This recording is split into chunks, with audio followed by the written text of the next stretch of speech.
this week's episode of Star Wars Rebels, the Ghost Crew return to the planet of Lothal, the home planet of Ezra Bridger, and Kanan and Ezra infiltrate an Imperial base to sabotage its weapons, find out its greatest secrets, and hopefully not get caught by Grand Admiral Thrawn. After a couple of so-so episodes of Star Wars Rebels, we finally return to Grand Admiral Thrawn, who continues to bleed tons of atmosphere all over the Star Wars Rebels third season. This episode in particular was pretty fantastic and surprisingly dark. What I love most about it is that we finally go back to planet Lothal, the home planet of Ezra Bridger. To go along with this, we get to see the return of characters like Sumar and Ryder. Ryder in particular is one of my favorite characters from Star Wars Rebels. A lot of that is owed to the part that he is voiced by Clancy Brown, who's an absolute badass. And I didn't even notice it until this episode, and I should have noticed it because it was so obvious before, that he is clearly modeled after that actor. And unfortunately, he does have a small role in this episode, but he's instrumental in getting Kanan and Ezra and Sumar into this secret Imperial base, where they're creating all of these weapons, as well as one brand new secret one, which was revealed at the very end of this episode, which is some sort of new kick-ass TIE fighter. Personally, I was kind of hoping that there would be some sort of connection to Rogue One. I think this would be a great opportunity to do that. Maybe give some hints to the Death Star or something. Maybe even mention the Rogue One group, but I don't think that's going to happen. But still, this week's episode was still pretty incredible. Grand Admiral Thrawn is actually the one who made it for me, because what's so fascinating about his character is that even when he loses, he's still pretty content. He knows that this is all a part of a bigger plan to crush the rebellion, and getting to see that domino effect happen is arguably one of the best things about the third season thus far. That and the fact that apparently in this week's episode we learn that Kallus is indeed Fulcrum, one of the secret spies for the rebellion, who must have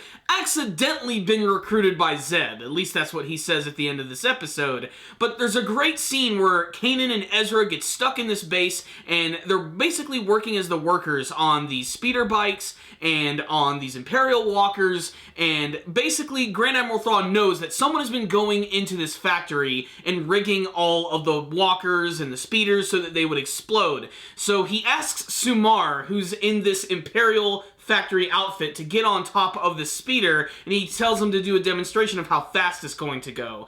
And basically, he just causes it to explode and kill the character right there. It's a really shocking scene for the series, one of the darker ones that I've actually seen from Star Wars Rebels, again showing just how incredibly ruthless Grand Admiral Thrawn will be. Not to mention that this is still just the beginning of this episode. There's a great callback to the original Star Wars films, where Kanan and Ezra actually have to steal some stormtrooper outfits. In particular, Ezra actually ends up getting a scout trooper outfit, and they go around the base trying to learn about the secret weapons and learning how the hell they're going to be able to get out of this place. And it all ends up resulting in this big sweeping action scene where they escape in a two-legged walker. They nearly get killed by a couple of AT-ATs. In fact, I didn't even know that the AT-ATs could do this. When they're trying to escape, they're right underneath one of them, and they decide that they're going to crush them by actually, going all the way down with the walker. The legs actually bend in almost as if it's like a dog that's sitting down, and as it's crushing it, both Kanan and Ezra use their lightsabers to cut a hole in the top of their walker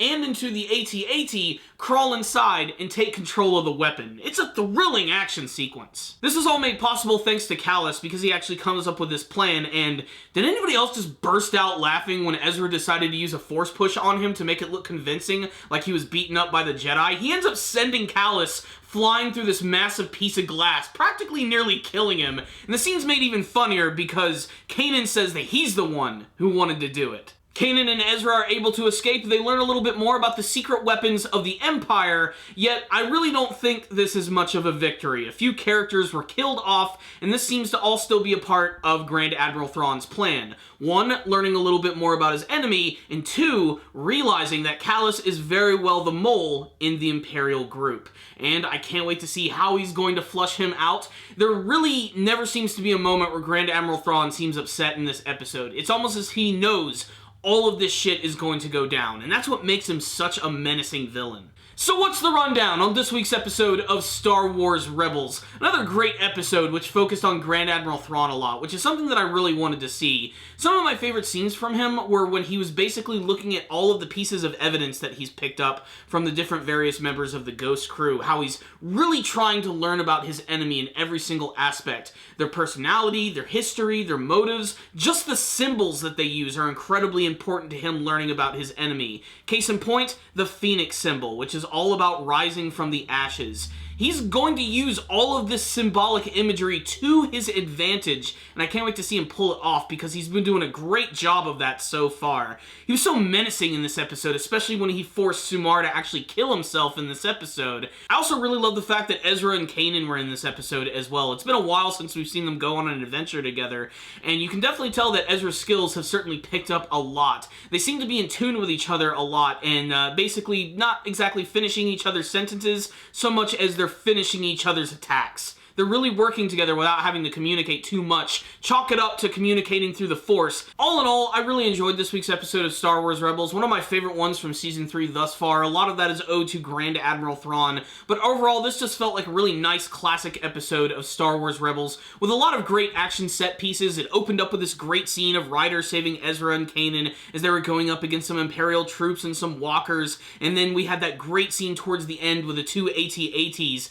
And I love that they were actually like using the size of the vehicles to their advantage, how they would get around the legs so that way they couldn't fire at each other because they would have to risk destroying the other walker. It was really damned inventive, and like I said, I didn't know that walkers could actually like get down like that and just destroy something. I just thought that was a really great sequence and one of the most memorable things that I've seen from Star Wars Rebels. So, great episode right here. Make sure and check it out, Star Wars fans. I'm going to give this episode right here a solid 4 out of 5. I cannot wait to see how Kallus is going to be captured, what Grand Admiral Thrawn's plan is in the end, and how he plans to use all of the pieces of the puzzle and the evidence he has against the Ghost crew to completely just destroy them. It's an exciting time to be a Star Wars fan. We're only a couple of weeks away from Star Wars Rogue One.